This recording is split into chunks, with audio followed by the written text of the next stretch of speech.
It's Monday, July 27th. I'm Rob. I'm Will. And you're watching Political Lunch.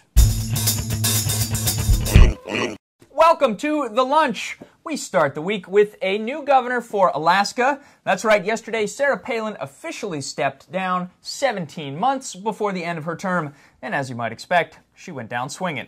When the smoke cleared, Palin had gone after the media, the federal government, animal rights activists, and the people who had lodged ethics complaints against her administration. And while she had plenty to say about what other people are doing, she didn't reveal much about her future plans, saying only that she'll be campaigning on behalf of Republican candidates, although that's usually a job reserved for public figures with high approval ratings, something that Palin can no longer claim, as her job approval has now fallen below 40%. In other news, the Senate Judiciary Committee is set for a vote tomorrow that will likely confirm Obama Supreme Court nominee Sonia Sotomayor. And on Friday, we told you that at least one Republican member of that committee plans to vote in favor of the confirmation. Well, today the opposition laid out its case in this op-ed written by Alabama Senator Jeff Sessions. He says he'll be voting against Sotomayor, claiming that she lacks the deep convictions needed to resist judicial activism. In a perhaps better argued section of the piece, Sessions points to three of Sotomayor's rulings, one about private property,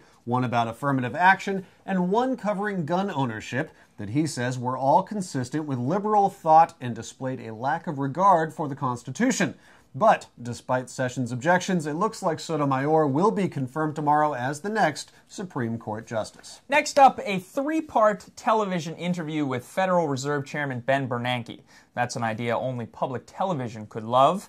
Yesterday, Bernanke sat down with Jim Lehrer and a studio audience to tape the piece that will air on PBS over the next 3 nights. And if the teaser clips are any indication, this could actually be an interesting look behind the curtain of the Obama administration's economic rescue package. Bernanke said that he engineered the Fed's controversial approach over the last 12 months, including bailouts and massive lending, because he didn't want to, quote, preside over the Second Great Depression. Now, the interview is only one part of the Fed chairman's recent PR blitz. He's been on the road and the airwaves defending the Obama administration's actions and reminding the public that economic recovery is not going to happen overnight.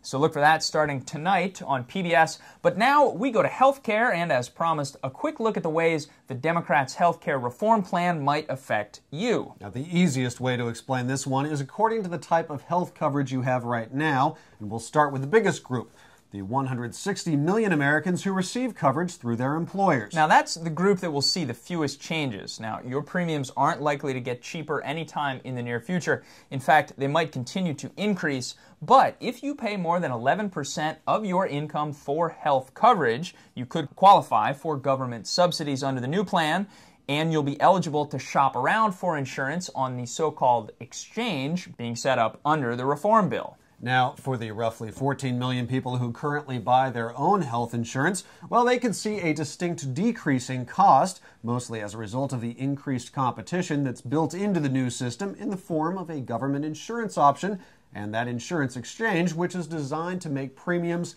and benefits more transparent. So that's all well and good. The new system also prohibits insurance companies from denying coverage to people with pre-existing conditions. Now that has until now been a major hurdle for many people, and it's also been a significant factor in the increase of the nation's overall healthcare spending. But what if you're one of the roughly 49 million people who have no insurance coverage at all? Well, if you're below a certain income limit, you'll likely qualify for a subsidy from the government to help pay for insurance.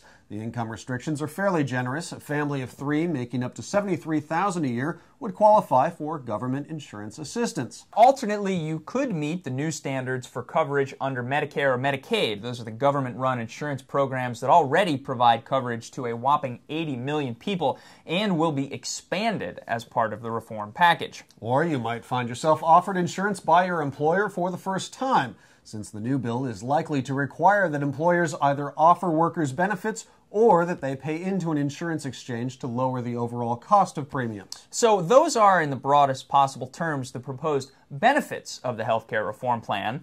But what about the cost? Well, currently, the House version of the bill calls for an additional tax on high-income earners, starting at $280,000 for singles and $350,000 for married couples. The surtax would run as high as 5.4% on income over $1 million. Now, the Senate, meanwhile, has been focused on ending the tax break currently enjoyed by employers who deduct the cost of premiums provided to their employees. Now, the president had hoped for a vote on health care reform before the Senate's August recess.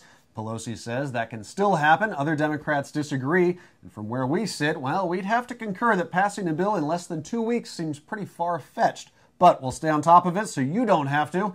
Thanks very much for watching. We'll see you right back here on Wednesday.